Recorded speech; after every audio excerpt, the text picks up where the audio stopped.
Hello, everyone. Welcome to Leading with Agility, the show that uses the world around us to explore how leadership can be inspired by agility. I'm your host, Arif, and as always, I'm joined by Myself, TK, your coach on the rocks. Amazing. Thank you very much for joining us, everyone. Okay, so TK, what are we discussing in today's episode? This is an interesting one. So definitely we have had a few episodes about topics like the return to the office, a few ones about organizations in crisis. Yes. And, a lot was down to the failures of leadership or the challenges of leadership. It was the common thread that we had in many of these episodes. Definitely. And we believe that leadership needs to be built from ground up, from the ground roots. So the best way to actually do it is to build it with a concept of self-managing teams. This is something I found that it would be good to talk about today, especially since it's one of the core topics in agile leadership. Yeah, you've definitely brought up something that we've kind of touched on in previous episodes, haven't we? And we've highlighted this idea of self-organizing, or I think it also links to the leadership style that we've been advocating for as well. So it brings it together quite nicely. So yeah, let's get into it. I'm quite interested to see where we go with this. Let's get into it. And yeah, I think first what we need to do is we need to talk about what self-management really means, right? Because there's various terms being thrown about. You've mentioned self-organization. So this is where the team members get to decide amongst themselves who does what and when, and they can work on the problem to resolve it together and remove their blockages and so on, right? Yeah. So they have this power to govern their own, I sometimes call it content, so what they work on. Yeah. It's a common term. There's also self-directed. Yes. So this is where a team sets their own goals, decides on its own objectives, so a bit bigger than just self-organizing. And finally, self-managing, which does include line management. So very important responsibilities like, evaluation, feedback, sometimes even hiring and firing or compensation and bonuses. So this is the whole spectrum of, I think, in a broad sense, a phenomenon called self-management. And I'm sure you've seen it multiple times, haven't you, Arif? Yeah, I think we've exactly experienced varying degrees. I think I'm interested to see if, I mean, in my experience, I think there's also a bit of a spectrum here. Like you'll see elements of each of them in some teams, and it may not be entirely clear which one they are following. But yeah, I've definitely experienced some of that. I mean, I don't know. Should we go?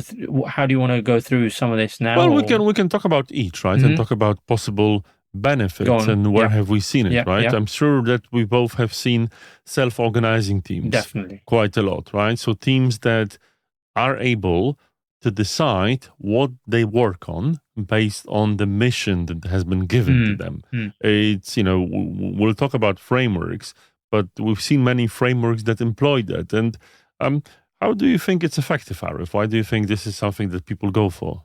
Well, I think we've mentioned this in the past as well, which is the type of work that exists more and more in the world around us, in terms of how problems are increasingly complex, or the environments that companies are operating in are increasingly complex.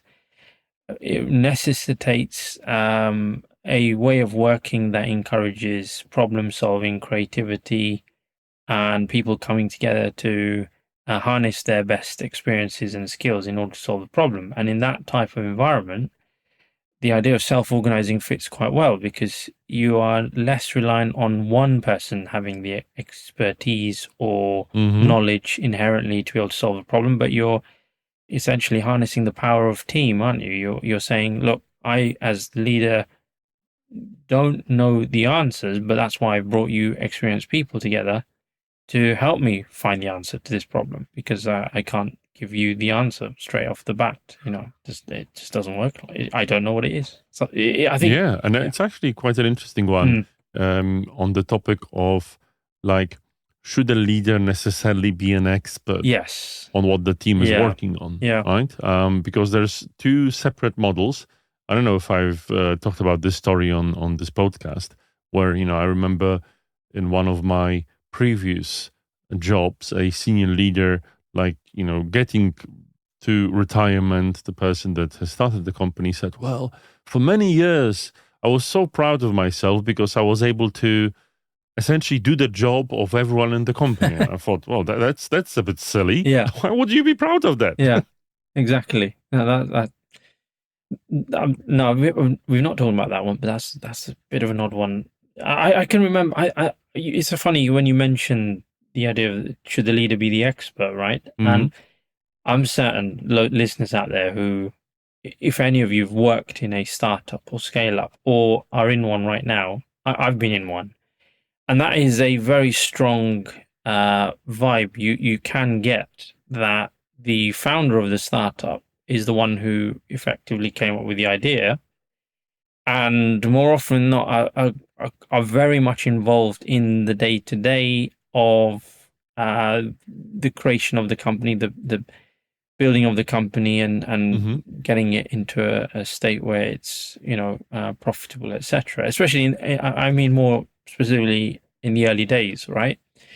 Yeah. And I think that relationship is an interesting one in terms of how much are the founders then, as they want to grow their business, retain that kind of level of hands-on expertise, and how much do they then start delegating away and loosening control so that they can focus on becoming more strategic, if that's a word, or whatever it might be. I think that's an interesting tension, I think. It's an incredibly interesting process in a way that, first of all, the organization gets used to the founders being, the alphas and Yeah. omegas of the company, especially if the, let's call it, founders are experts, or they call them technical founders. And many startup gurus say that there's that's supposed to be like that.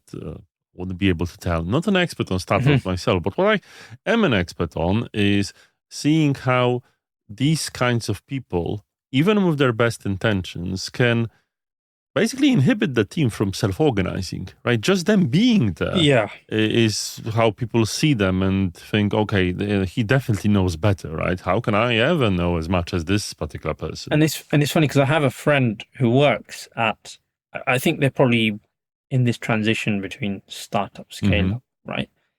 And we bump into each other now and again, and we know how's it going, what's happening, and he shares some of the stories or some of the challenges he's facing, and you can get this sense from him of this exact challenge that he's facing, where if it was up to him, they would be able to make decisions in a perhaps less emotional manner, and maybe a bit more rationally or objectively, so to speak, able to look at the bigger picture and maybe also not worry too much about certain details.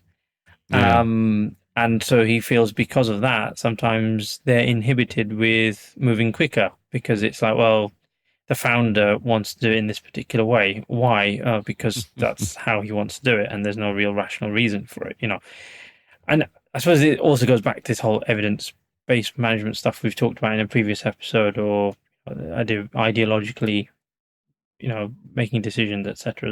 There's links to all of that. But anyway, yeah, the point I wanted to make was definitely this idea of going back to the self-organizing. It is different in terms of which type of business you're in.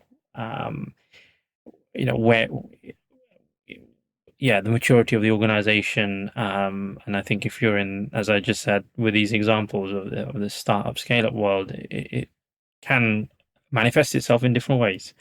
I think obviously if you look at legacy organizations, you're going to have different ways where it manifests too. So yeah. Yeah, absolutely. And I think, it's also quite cultural. I think, back then I was working in Poland, and I remember when I was young, there's a comedy.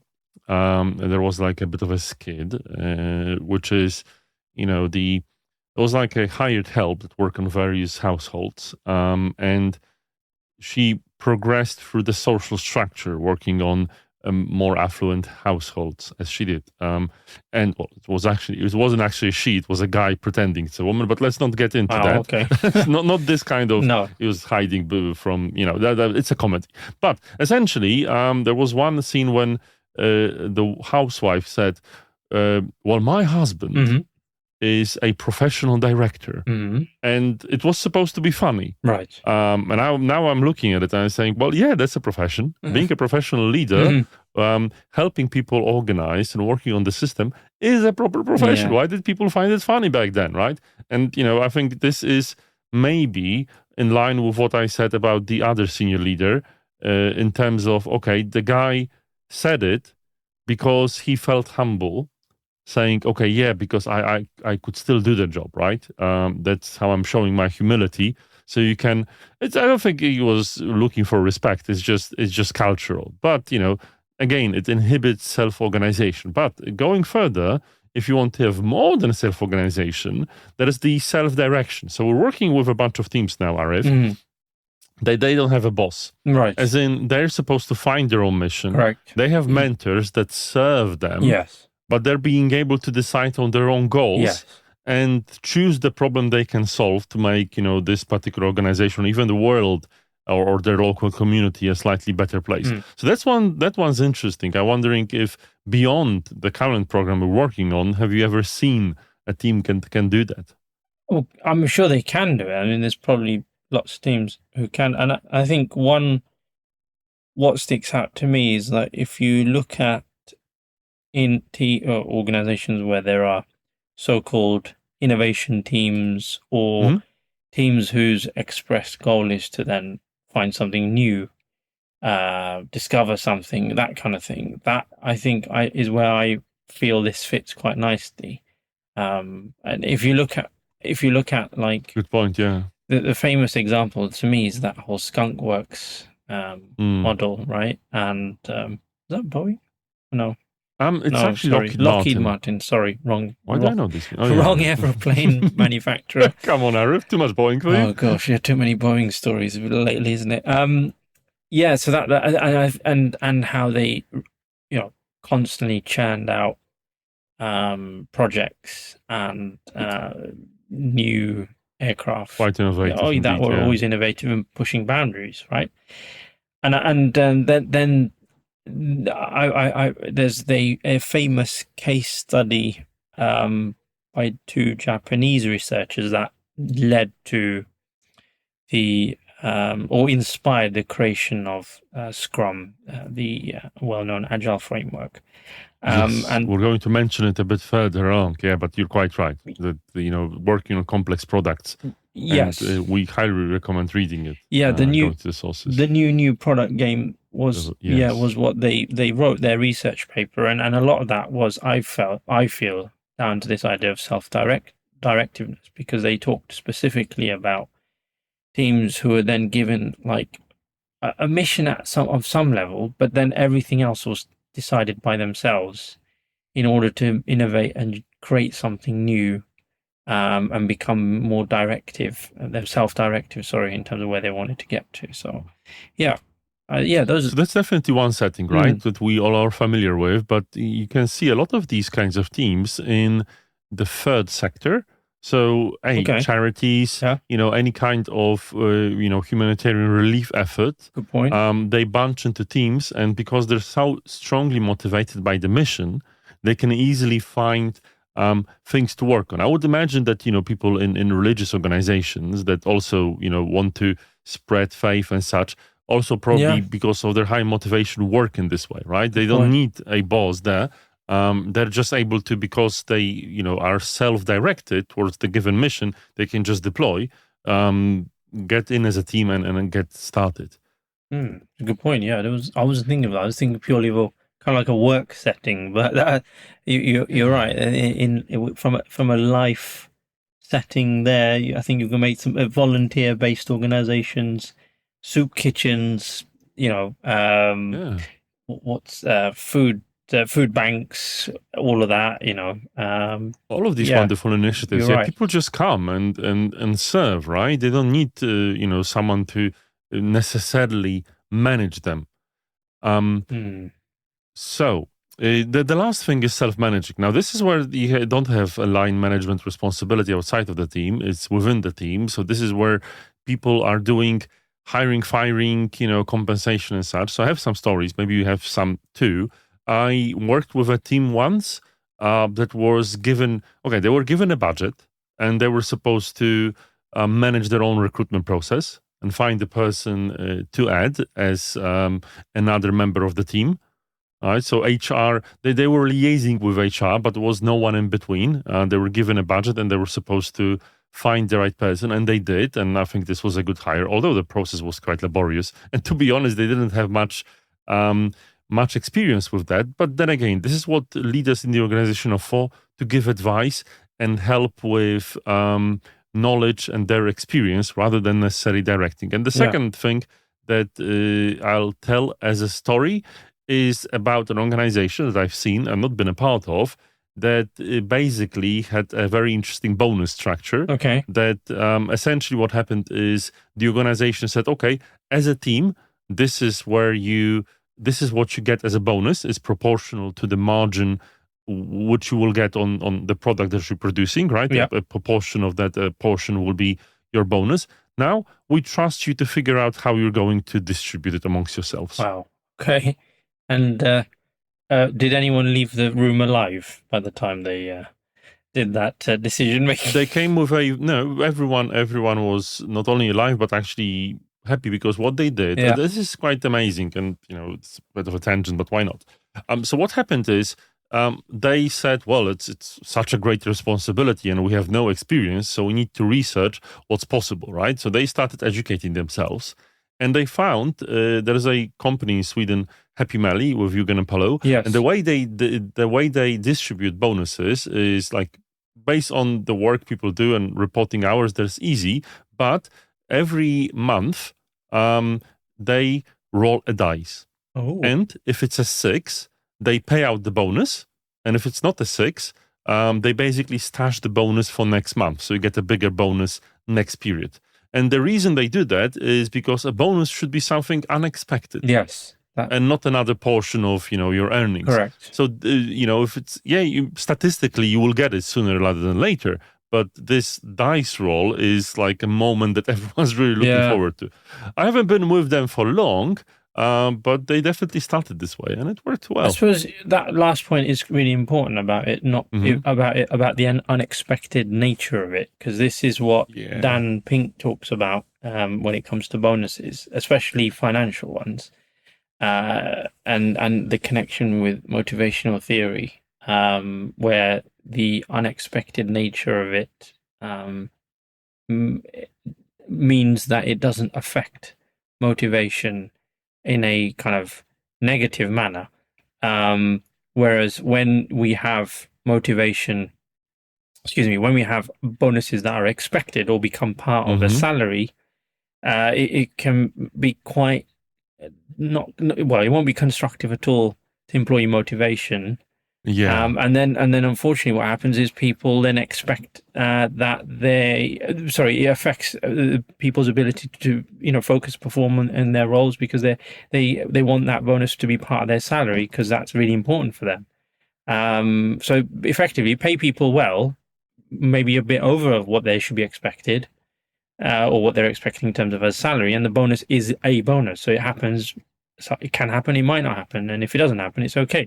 You're not losing out because your salary is okay. It's good enough. Yeah, so and I guess it's a separate podcast topic to talk about compensation with agile leadership and how to approach that. There's definitely stories to share, but it's a part of life, right? We all need to make a living, and as leaders, it's our responsibility to take care of our employees financially too. But maybe another topic. So maybe there's something else we might want to discuss, which is talking about the mechanisms to implement self-management. Yeah, let's take a short break before we do that, and then we can carry on with what that looks like.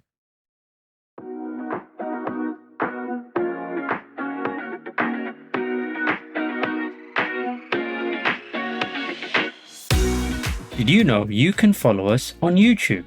Simply search for Humble Associates to find recordings of all of our latest webinars and much more. And if you're looking for a 5-minute burst of daily leadership wisdom, why not follow TK's Coach on the Rocks playlist, a soothing, insightful series designed to uplift your leadership habits. Subscribe today.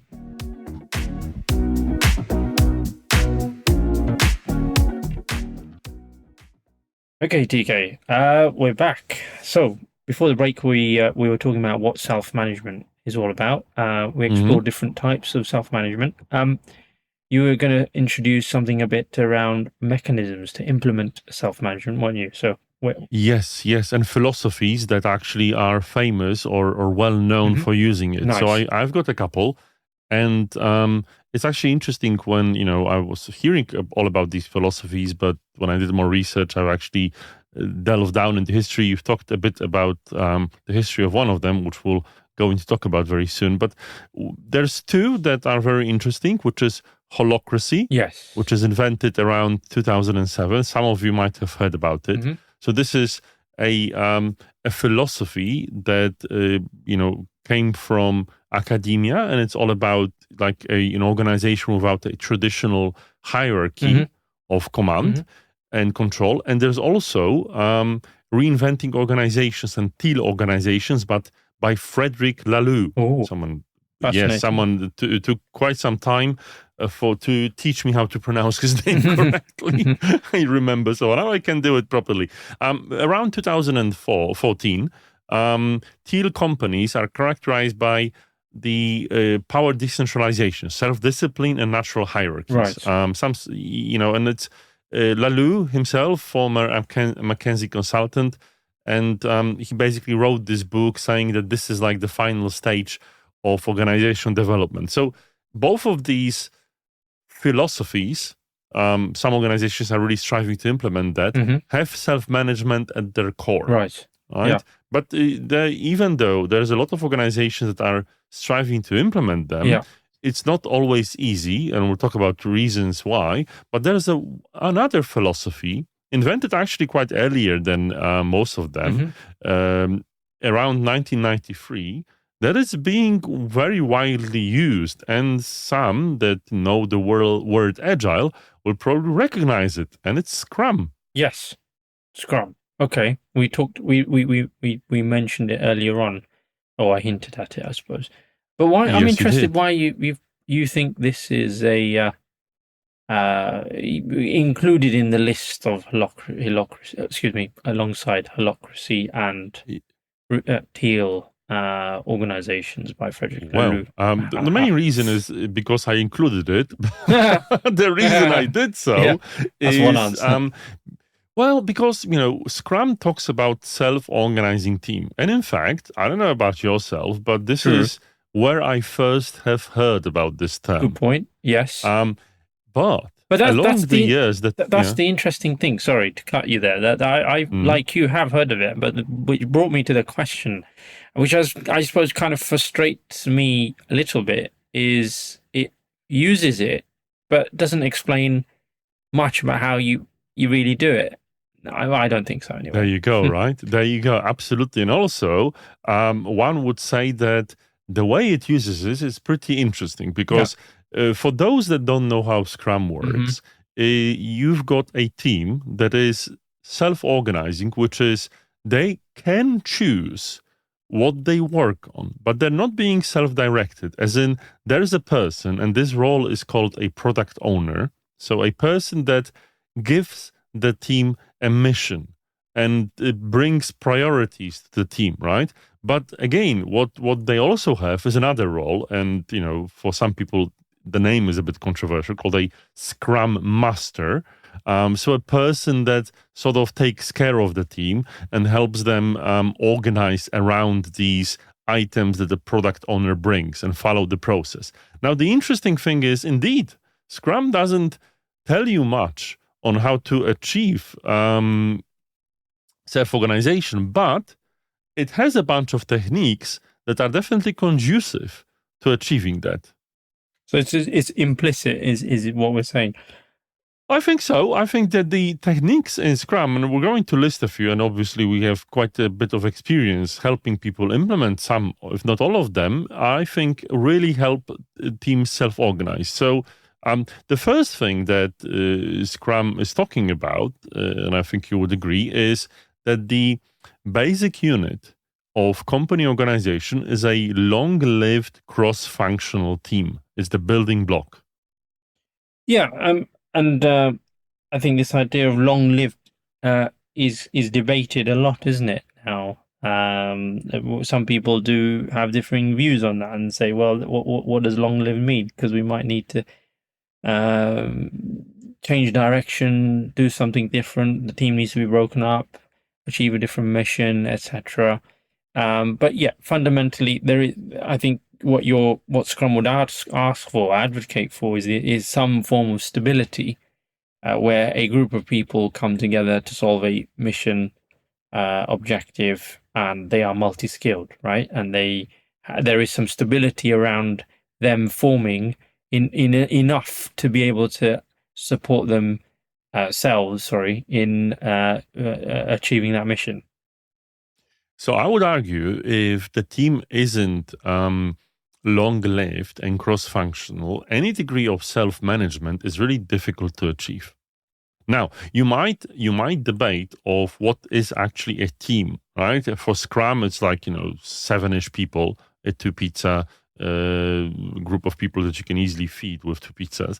But for instance, in the military, you've got the notion of a company, which is around 150 people, a Dunbar's number. So this is what, for instance, Jürgen Apollo is referring to in his unfixed framework. But again, this family per se or a team has to be stable enough to be able to form the habits, the trust, and have the skills to practice a form of self-management. So this is the first building block, I think, in self-management. But another very clear one is in Scrum, what happens is you work in small cycles, and every cycle you have what's called a sprint goal, which is a clear mission for a team. I think this is, this is a good one to help teams self-organize around.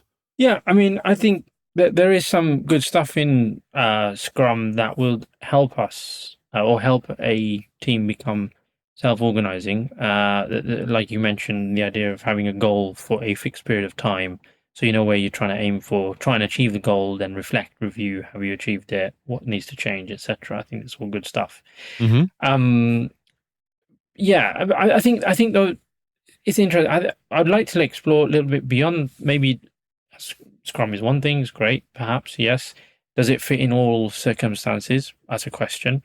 Does it apply depending on different types of working environments, in terms of different types of problems people being solved? I mean, it's very common in IT, technology, etc. Mm-hmm. Does it work outside of that? I think there's other things to maybe consider. I don't know if That's true, right? But yeah. it's there's something else I'm actually pursuing with these techniques. Okay. Is I don't really necessarily want to talk about Scrum itself and good. applying it or not. Yes. It's not the point that I think we're making here. The main point that I'm driving is what techniques we actually see in Scrum that are conducive towards self-management. Okay. Right? Yeah. So whether you're absolutely right, it's not applicable everywhere. There's some fundamental problems with Scrum, but I think there is some techniques that we have seen that are really helpful. So, like with all the techniques that you've seen, Arif, with Scrum, what's another thing, right? We've talked about self-organizing team. We've talked about we've talked about teams. We've talked about clear missions. What about the other techniques that you find in Scrum, for instance, that are quite effective in self-management? I think the idea of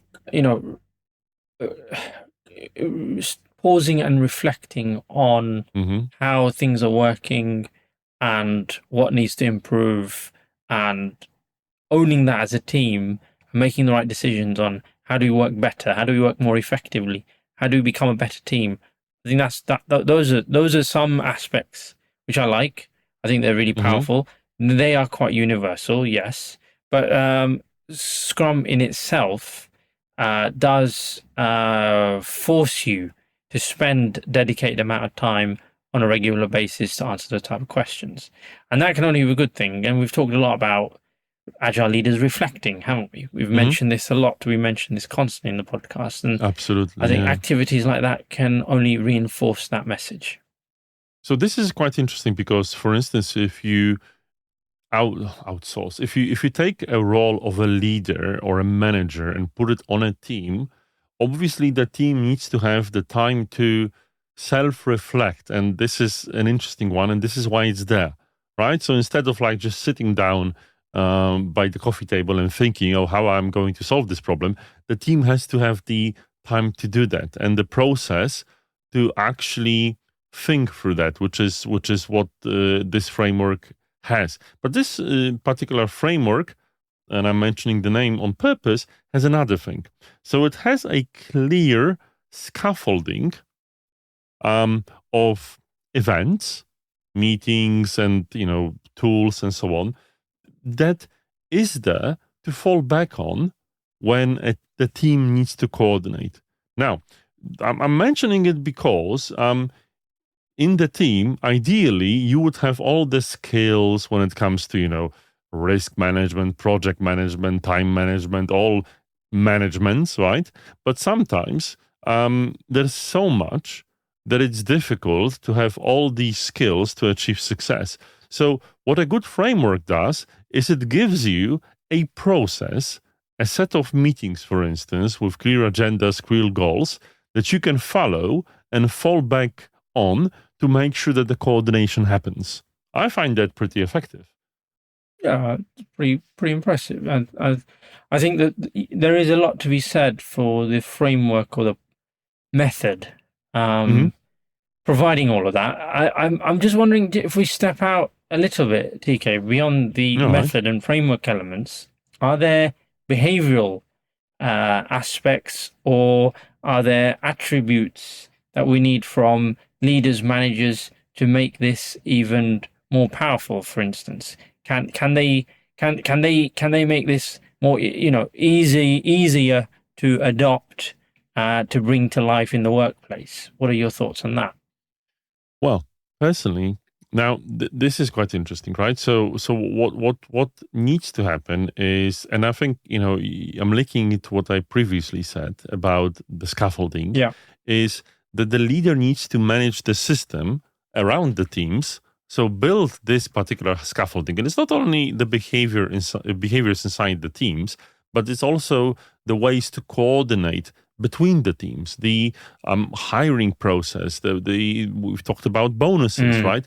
All these processes need to be clear for the teams that, or the team members that have not always been trained and experienced in self-management to easily fall back on. Even so the job of the leaders is to design some basic construction for the team to grow on and build upon, and a basic crystal structure that they can replicate. yeah, I mean, even hiring staff or Mhm. laying people, making people redundant or letting people go for whatever reason, right? All of that is missing here as well. So that needs to somehow fit into the picture, right?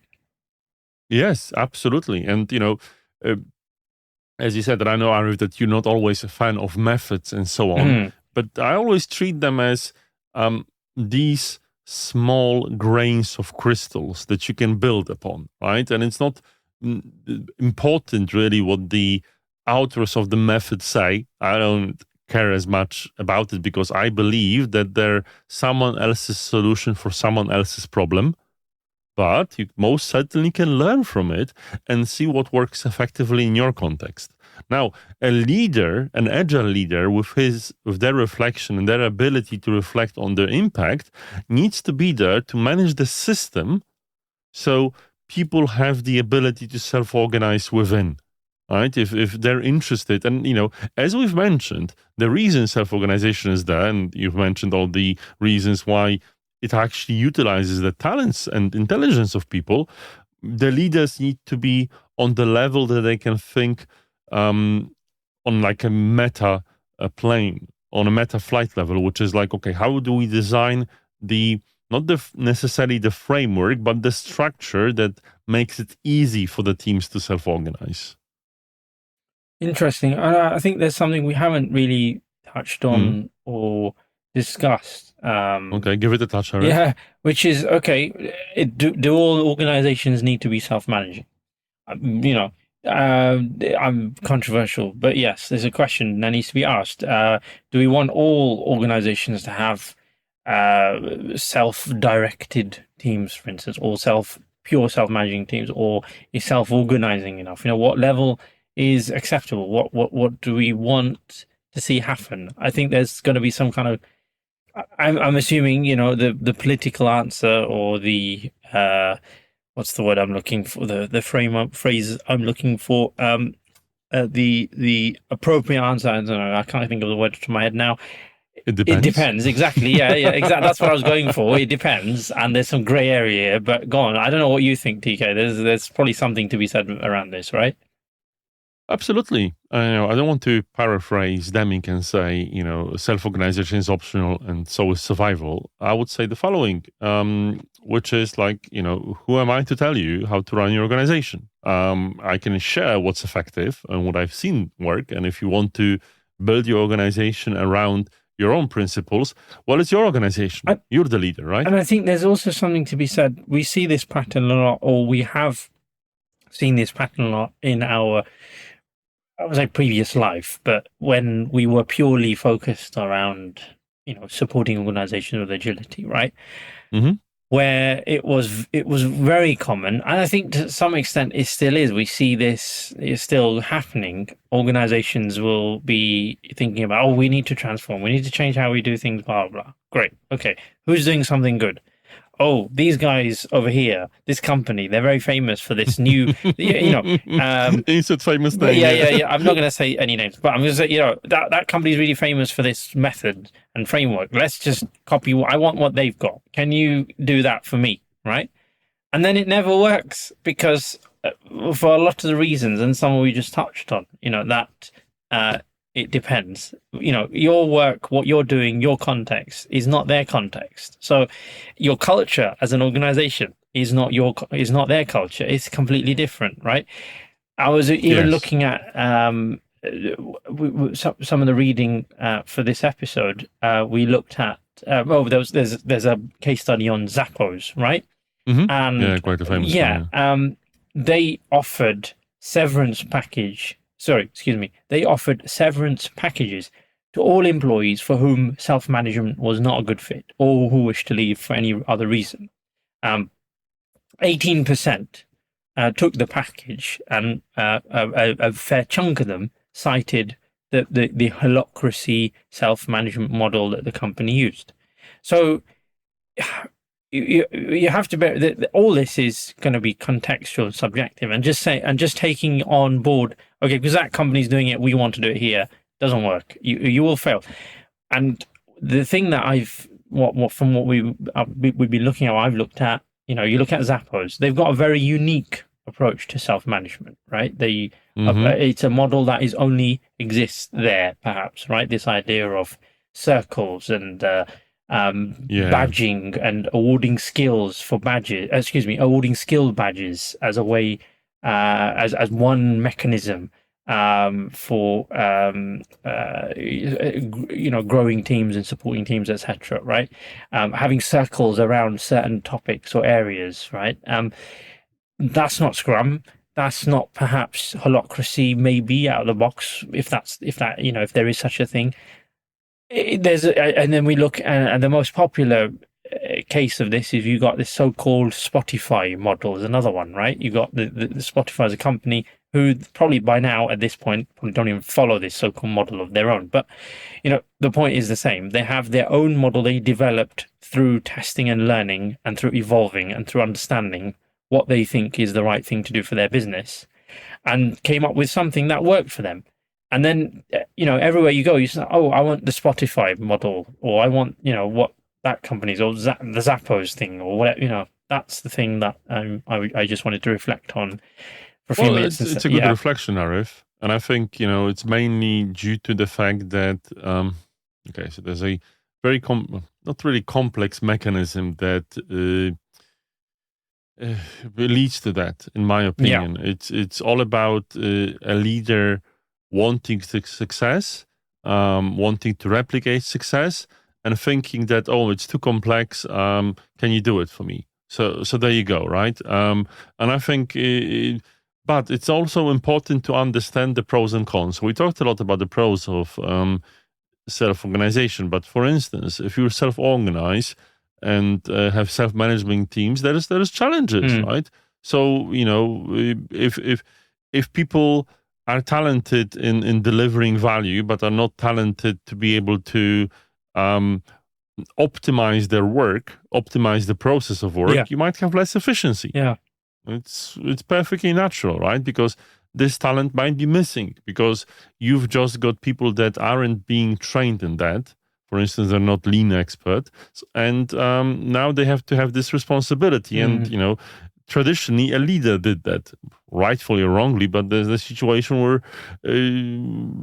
coming from. Another thing is, not everyone's a great people person. You could say that this is a normal phase of a team to storm, but you might have power struggles.